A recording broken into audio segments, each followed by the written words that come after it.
Changing your security policy on Sprinto is essential for maintaining compliance and protecting your organization's data.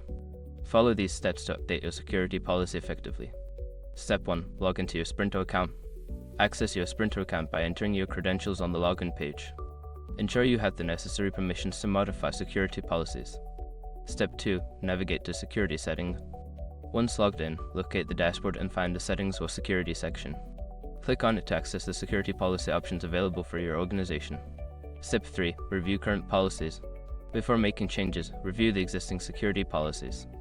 This will help you understand what is currently in place and identify areas that need updates or improvements. Step 4. Edit security policy. Before changing your settings, use the sroc.com link in the description to open the password strength checker, then update your password if needed.